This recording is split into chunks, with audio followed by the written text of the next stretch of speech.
الحمد لله رب العالمين والعاقبة للمتقين والصلاة والسلام على سيد الأنبياء والمرسلين أما بعد فأعوذ بالله من الشيطان الرجيم بسم الله الرحمن الرحيم ما كان محمد أبا أحد من رجالكم ولكن رسول الله وخاتم النبيين صدق الله العظيم وصدق رسوله النبي الكريم الأمين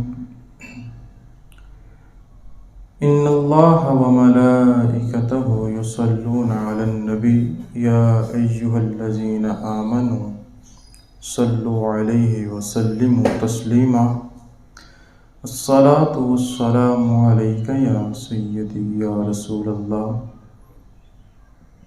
وعلى آلك وأصحابك يا سيدي يا حبيب اللہ۔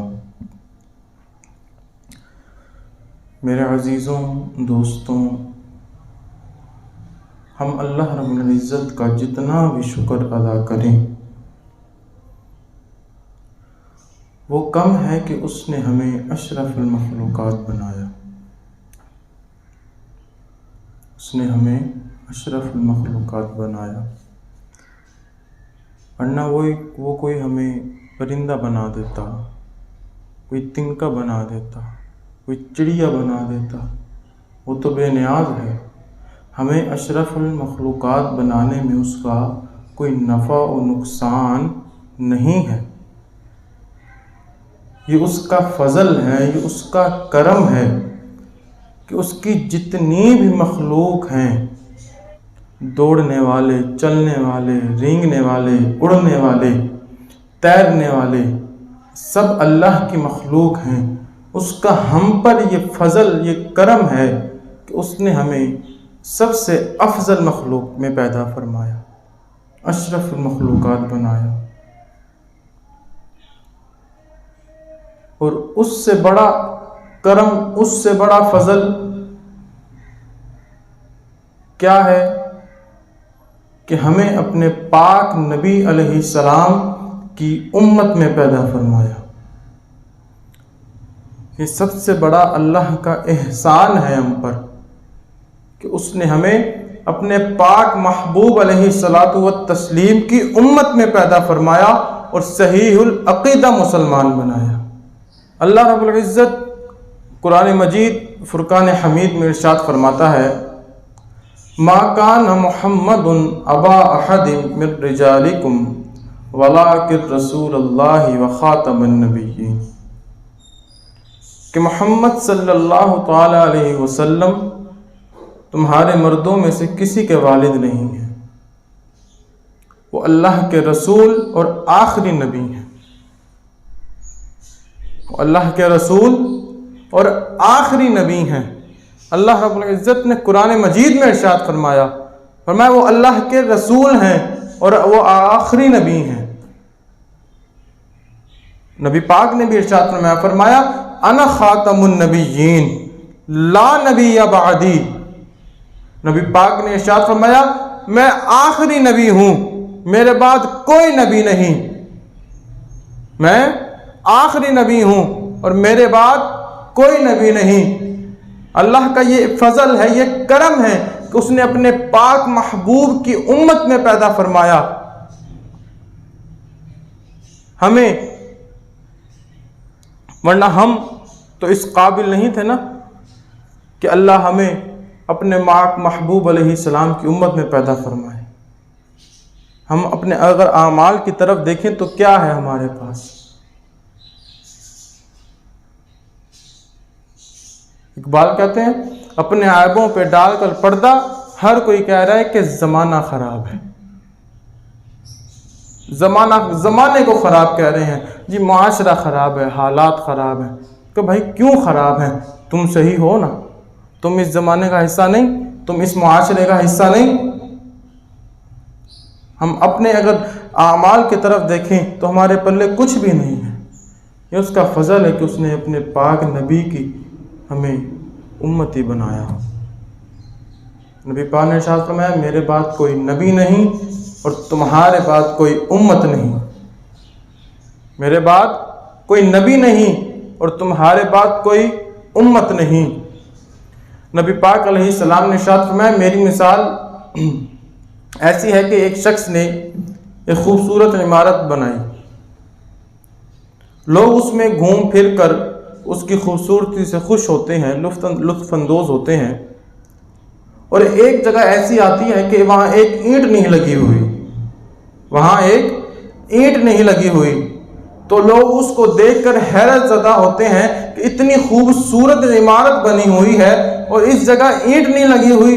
پاک نبی علیہ السلام نے ارشاد فرمایا میں قصر نبوت کی وہ آخری اینٹ ہوں، قصر نبوت کی آخری اینٹ میں ہوں، میں آخری نبی ہوں اور میرے بعد کوئی نبی نہیں۔ علامہ اقبال نے فرمایا پس خدا برما شریعت ختم کرد، بر رسول ماں رسالت ختم کرد۔ علامہ اقبال فرماتے ہیں کہ اس نے ہمارے اوپر شریعت کو ختم کر دیا اور ہمارے رسول کے اوپر رسالت کو ختم کر دیا۔ ہمارے بعد کوئی امت نہیں، کوئی شریعت نہیں، اور ہمارے رسول کے بعد کوئی رسول نہیں، کوئی نبی نہیں۔ ہمارے رسول آخری نبی ہیں اور آخری رسول ہیں۔ بر رسول ما رسالت ختم کرد، اس نے ہمارے رسول کے اوپر رسالت کو ختم کر دیا۔ ہمارے رسول کے بعد کوئی آخری رسول یا کوئی آخری نبی نہیں۔ حضور کے دور میں مسلمہ کذاب نے نبوت کا جھوٹا دعویٰ کرا۔ حضرت صدیق اکبر رضی اللہ تعالیٰ عنہ کے دور خلافت میں صدیق اکبر نے مسلمہ کذاب کے خلاف جنگ کی، جنگ یمامہ،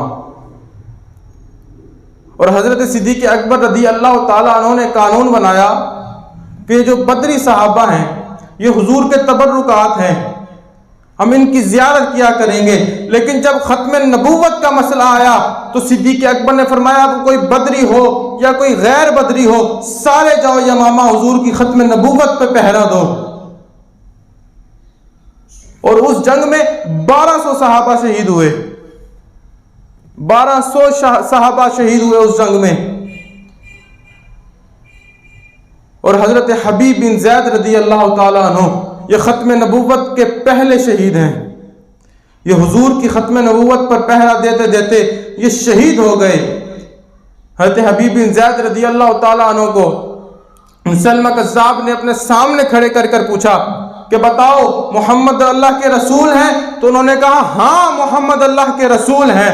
نے کہا بتا میرے بارے میں تیرا کیا خیال ہے، میں اللہ کا رسول ہوں؟ تو صحابی رسول نے فرمایا میں سنتا ہی نہیں، تو نے کیا بکواس کی۔ یہ لہجہ تھا صحابی رسول کا۔ جب اس نے یہ کہا کہ بتا کہ میں اللہ کا رسول ہوں، تو حضرت حبیب بن زید نے کہا میں سنتا ہی نہیں، تو نے کیا بکواس کی۔ حالانکہ اس نے حضرت حبیب بن زید رضی اللہ تعالیٰ عنہ کا ایک ہاتھ کاٹ دیا۔ اس نے پھر پوچھا کہ بتا محمد اللہ کے رسول ہیں؟ صحابی رسول نے پھر کہا کہ ہاں محمد اللہ کے رسول ہیں اور آخری نبی ہیں۔ تو اس نے کہا بتا میرے بارے میں تیرا کیا خیال ہے؟ اس نے کہا میں سنتا ہی نہیں، تو کیا بکواس کرتا ہے، میں سنتا ہی نہیں، تو کیا بکواس کرتا ہے۔ اس نے دوسرا ہاتھ کاٹ دیا، پھر پاؤں کاٹ دیا، پھر دوسرا پاؤں کاٹا، اسی طرح ایک ایک عضو بدن کاٹتا رہا، لیکن صحابی رسول حضور کی ختم نبوت پر پہرا دیتے رہے، ٹکڑے ٹکڑے کروا دیے، لیکن اس کی جھوٹی نبوت کا اقرار نہیں کیا، انکار ہی کرتے رہے، اور حضور کی ختم نبوت پر پہرا دیتے دیتے اس دنیا فانی سے رخصت ہو گئے۔ حالات جیسے مرضی ہوں، مخالف جتنا مرضی طاقتور ہو، کبھی حالات کو دیکھ کر گھبرانا نہیں ہے، کبھی حالات کو دیکھ کر گھبرانا نہیں ہے۔ امیر المجاہدین فرمایا کرتے تھے کہ اس نے ختم نبوت کا کیا کام کرنا ہے یا ناموس رسالت پر کیا پہرا دینا ہے جس کی گھر بیٹھ کر ہی ٹانگیں کانپے جا رہی ہوں، کہ کہیں مولانا آہستہ بات کرو، آہستہ بات کرو، حالات ٹھیک نہیں ہیں۔ حضور امیر المجاہدین نے فرمایا جب ختم نبوت کی بات کرنی ہے تو ڈرنا نہیں ہے حالات سے، مخالف کو دیکھ کر خوف زدہ نہیں ہو جانا، بلکہ سینہ تان کے کہنا ہے ستمگر ادھر آ، ہنر آزمائے تو تیر آزما ہم جگر آزمائے۔ گھبرانا نہیں ہے، ڈرنا نہیں ہے، سینہ تان کے حضور کی ختم نبوت پر پہرا دینا ہے، حضور کی ناموس رسالت پر حفاظت کرنی ہے، ناموس رسالت کی۔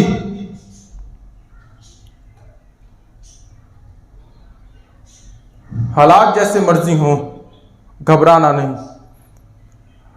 صحابی رسول بھی ہمیں یہی سبق دے کے گئے، ایک ایک عضو بدن کٹوا دیا لیکن اس کی جھوٹی نبوت کا اقرار نہیں کیا۔ صدیق اکبر رضی اللہ تعالیٰ عنہ نے اپنا بنایا ہوا قانون توڑ دیا حضور کی ختم نبوت کے لیے کہ سارے جاؤ یمامہ، اور 1200 صحابہ جیسے میں نے پہلے عرض کی کہ شہید ہوئے اس جنگ میں۔ اور اس دن حضرت خالد بن ولید رضی اللہ تعالیٰ عنہ لکھتے ہیں کہ اس دن معلوم نہیں ہوتا تھا کہ اپنا کون ہے اور پرایا کون ہے، اپنا کون ہے اور پرایا کون ہے۔ حضرت خالد بن ولید رضی اللہ تعالیٰ عنہ نے حضرت صدیق اکبر کو خط لکھا، سارا حال بتایا، تو آپ نے فرمایا، صدیق اکبر نے فرمایا کہ تو اپنا شعار یا محمدہ کر دو۔ کیا کرو؟ یا محمدہ، تو تمہیں فتح ہوگی۔ البدایہ والنہایہ کے لفظ ہیں کہ اس دن مسلمان جب نعرہ مارتے تھے تو یہ نعرہ مارتے تھے یا محمدہ وکان شعار المسلمین یومئذ یا محمدہ۔ اس دن مسلمانوں کا شعار اور مسلمانوں کا نعرہ یا محمدہ تھا، اور جو یا محمدہ کہتا اس سے اپنا سمجھا جاتا، اور جو یہ نعرہ نہ لگاتا اس کی گردن اڑا دی جاتی۔ وہ دوسرے مسلمہ کذاب کے ساتھ جو ہوتے وہ یا محمدہ کا نعرہ نہ لگاتے، جو اپنے ہوتے جو حق پہ تھے صحابہ کرام کا یہی نعرہ تھا یا محمدہ۔ اور یہ کوئی حضور کے زمانے میں نہیں جنگ یمامہ ہوئی، یہ صدیق اکبر رضی اللہ تعالیٰ عنہ کے دور میں ہوئی۔ حضور کی ظاہری حیات کے بعد یہ جنگ لڑی گئی، صحابہ نے اس میدان میں پکارا یا محمدہ یا رسول اللہ۔ حضور کی ختم نبوت کی جب بات آئے تو کوئی دوسری رائے نہیں ہونی چاہیے، حالات کو دیکھ کر ڈرنا نہیں۔ امیر مجاہدین ہمیں یہی سبق دے کے گئے، انہیں جانا انہیں مانا، نہ رکھا غیر سے کام، للہ الحمد میں دنیا سے مسلمان گیا، للہ الحمد میں دنیا سے مسلمان گیا، اور زمین و زمان تمہارے لیے، مکین و مکان تمہارے لیے، چنین و چنا تمہارے لیے، بنے دو جہاں تمہارے لیے۔ یہ سارا جہاں حضور کے لیے بنا ہے، اور کوئی اس میں کانا دجال ہو اور وہ نبوت کا جھوٹا دعویٰ کرے تو اس کا حال دیکھو پھر کیا ہوتا ہے، وہ بیت الخلا میں مرتا ہے۔ حضور کے بعد کوئی نبی نہیں، کوئی رسول نہیں، امت میں 100 اختلافات ہوں لیکن اس بات میں امت ایک پلیٹ فارم پر کھڑی ہوئی ہے۔ 100 اختلافات ہوں، 100 مسائل و مسائل ہوں، لیکن جب حضور کی ختم نبوت کی بات آتی ہے تو یہ سارے تمہیں ایک جگہ ہی ملیں گے۔ گھبرانا نہیں، حضور کی ختم نبوت پر پہرا دینا ہے، حضور کی ناموس رسالت کی حفاظت کرنی ہے۔ اللہ پاک ہمیں حضور کی ختم نبوت پر پہرا دینے والا بنائے اور حضور کی ناموس رسالت کی حفاظت کرنے والا بنائے، اور حضور کا سچا پکا عشق نصیب فرمائے۔ علامہ اقبال کہتے ہیں ذرہ عشق نبی از حق طلب، سوز صدیق و علی از حق طلب، کہ اگر تیرے پاس عشق رسول نہیں نا تو اب اللہ سے مانگ کہ یا اللہ تو نے اتنا حضرت بلال کو عشق دیا، غوث اعظم کو اتنا عشق دیا، داتا علی حجویری کو اتنا عشق دیا، یا اللہ میں اتنا نہیں مانگتا، مجھے ایک ذرہ ہی دے دے، اپنے محبوب کا عشق کا مجھے ایک ذرہ ہی دے دے۔ اور خالی نبی کا عشق نہ مانگنا، اور سوز بھی مانگنا صدیق و علی والا۔ اللہ پاک ہمیں حضور کا سچا پکا غلام رکھے، وآخر دعوانا ان الحمد للہ رب العالمین۔